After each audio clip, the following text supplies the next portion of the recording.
Disruption Books presents Shakespeare's Greatest Love by David Medina, read by David Medina. To my own greatest love, Tim de Magistris, and to all those who are hopefully inspired to help ensure that love always wins. Introduction. In late 2004, I walked into Kramer's bookstore in Washington, D.C.'s DuPont Circle neighborhood and purchased Will in the World, the latest New York Times bestselling biography of William Shakespeare. Although I typically purchase political biographies, my preferred presidential candidate had just lost. So that Saturday, I turned to Shakespeare instead for some inspiration.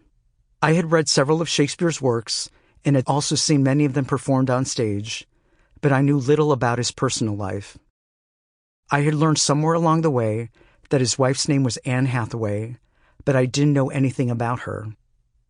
He had children, I knew, but my knowledge of what had become of them was limited.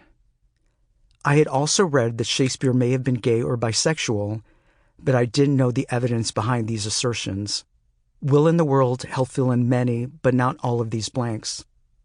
Through that book, I learned that William had married Anne when she was already pregnant, that they had 3 children, and that William had left her and their kids in Stratford-upon-Avon to pursue his dreams in London.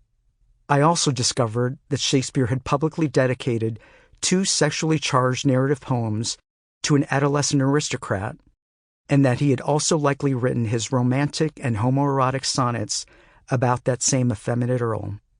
These literary breadcrumbs inspired me to read a second Shakespeare biography, and then another, and ultimately several dozen more, about the bard and his works, to find the answer to the question that none of them seemed particularly interested in exploring, but that was especially relevant to me at the time.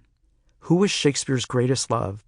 I was single in my mid-30s and hoping to learn something about romance and relationships from the man who had written the sonnets, Romeo and Juliet, and Antony and Cleopatra. I quickly discovered, though, that most of history's distinguished Shakespeare biographers and editors had ignored this question altogether. I could find plenty of books, however, focused on just about every other aspect of Shakespeare's life and on the sexuality of several of his most prominent contemporaries.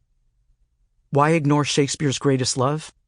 Some believe there wasn't sufficient evidence to answer the question, which isn't true.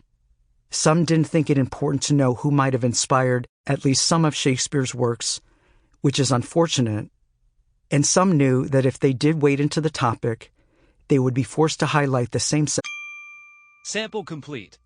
Ready to continue?